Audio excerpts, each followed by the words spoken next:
உழைக்கும் மக்கள் போராடி பெற்ற சட்டங்களை ஒன்றிய பாஜக அரசு சிதைப்பதாக இந்திய கம்யூனிஸ்ட் கட்சியின் மாநில செயலாளர் மு. வீரபாண்டியன் குற்றம் சாட்டியுள்ளார். சென்னை வியாசர்பாடியில் இந்திய கம்யூனிஸ்ட் கட்சி சார்பில் மாற்றத்தை நோக்கி என்ற தலைப்பில் அக்கட்சியின் மாநில செயலாளர் மு. வீரபாண்டியன் தலைமையில் மக்கள் சந்திப்பு பிரச்சாரம் நடைபெற்றது. இதனைத் தொடர்ந்து செய்தியாளர்களிடம் பேசிய அவர், தொகுதி மறுசீரமைப்பு என்ற பெயரில் ஒன்றிய பாஜக அரசு அதிகார குவியலுக்கு வழிவகுப்பதாக குற்றம் சாட்டினார். தொகுதி மறுசீரமைப்பு குறித்து நாடாளுமன்றத்தில் விரிவான உரையாடல் வேண்டும் என்றும் வீரபாண்டியன் வலியுறுத்தினார். பல்லாயிரக்கணக்கான குழுக்கள் பிரச்சார நடைபெறத்தை நாங்கள் குறிக்கிறோம்.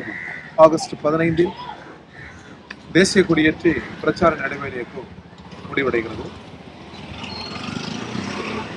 செப்டம்பர் 1 புதுடெல்லியில் ஒரு பிரம்மாண்டமான பேரணி, இந்தியா முழுவதும் இருந்து உழைக்கும் மக்கள் பங்கேற்கிற ஒரு பிரம்மாண்டமான பேரணி நடைபெறிருக்கிறது.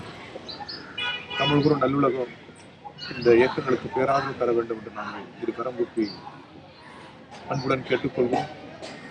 இந்த நடைபெற இயக்கத்தின் முதல் கோரிக்கையை விலைவாசி உயர்வை கட்டுப்படுத்த வேண்டும், விலை உயர்வை கட்டுக்குள் கொண்டு வர வேண்டும், வாங்கும் சக்தியை அதிகரிக்க வேண்டும், ஏழைகள் எளியவர்கள் கூலிவை வேலை செய்து பிழைக்கிற நகர்ப்புற கிராமப்புற பாட்டாளிகளின் வாங்கும் சக்தியை அதிகரிக்க வேண்டும், ரேஷன் பொருட்களின் அளவை எண்ணிக்கையை ஒன்றிய அரசு குறைக்கக்கூடாது,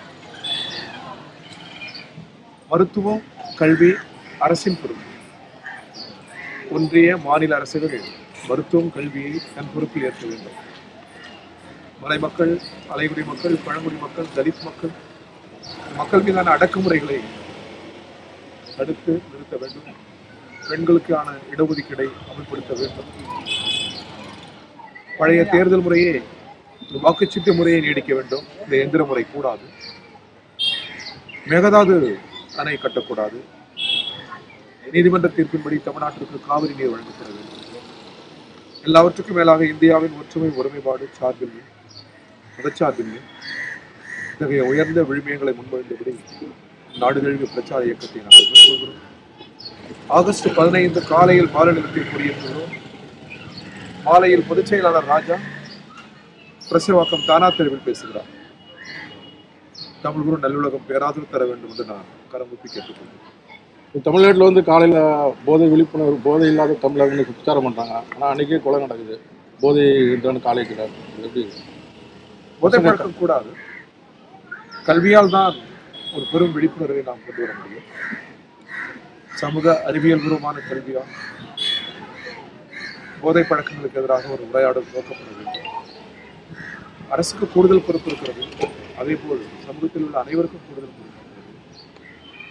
எனவே நாடே ஒன்று திரண்டு இந்த போதை பழக்கத்திற்கு எதிராக ஒரு பெரும் பிரச்சார இயக்கத்தை துவக்க வேண்டும். இது முதலமைச்சர் தொகுதி சார்.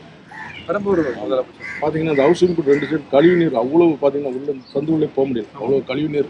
இது முதல்வர் கவனத்திற்கு இதை கொண்டு செல்ல வேண்டும். கம்யூனிஸ்ட் கட்சி இந்த நடைபெற இயக்கங்களில் சுற்றுப்புற சுகாதாரத்தை வலியுறுத்தியும் முழக்கமிடுகிறார்கள். முதல்வர் தொகுதி என்பதால் இப்பொழுதுதான் பொறுப்பு கொண்டிருக்கிறார். உள்ள குறைகள் ஏழைகள் உழைக்கிற மக்கள் நிறைந்த பகுதியில் இந்த பகுதிக்கு முதல்வர் கூடுதல் கவனம் செலுத்துவார் என்று நாங்கள் நம்புகிறோம். நாங்களும் அழுத்தம் தருவோம். இது வந்து பெரிய திட்டங்கள் வேணுங்க சார். இது ஒரு கழிவு நீர் அதை அகற்றினாலே போதும். இதுக்கு 1 வருஷம் 2 வருஷம் போகல, ஒரு வாரம் 2 வாரம் கூட அகற்றினா 60 நாள் ஆகுது. 60-70 ஆண்டு கால ஆட்சியில் ஏழைகள் வாழ்வு இப்படித்தான் இருக்கிறது, இப்படித்தான் தெருவோரத்தில் வாழ்கிறார்கள், சாக்கடை சகதியமாக இருக்கிறது, வெள்ளம் வந்தால் பாதிக்கிறது. இன்றுள்ள ஆட்சியாவது இது குறித்து ஆழமாக சிந்திக்க வேண்டும் என்று நாங்கள் கேட்டுக்கொள்கிறோம். முன்னிருந்த ஆட்சி பல்வேறு திட்டங்களை நிறைவேற்றினாலும் ஏழைகள் வாழ்விடங்கள் எப்பொழுதும் போல்தான் மிக மோசமான சூழலில் இருக்கிறது. எனவே இந்த பகுதியில் இருக்கிற ஏழை மக்களின் வாழ்விடங்களில் வாழத்தக்க சூழலை அரசு ஏற்படுத்த வேண்டும். இது முதல்வர் தொகுதி என்பதால் அவர் கூடுதலமான கவனத்தை செலுத்த வேண்டும் என்று கம்யூனிஸ்ட் கட்சியின் தமிழ்நாடு மாநிலத்தின் சார்பில் நான் கேட்டுக்கொள்கிறேன். இந்த 100 நாள் ஆட்சியில் 1 லட்சம் கோடி முதலீடு முதலீடுகள் இன்றுள்ள உலக பொருளாதார சூழலில் முதலீடுகள் நம்முடைய நாடு சந்தை போல் பாவிக்கிறார்கள் உலக நாடுகள். எனவே முதலீடுகள் இருப்பது என்பதை விட அந்த முதலீடுகளால் தற்சார்பு தொழிலுக்கு என்ன பலன்?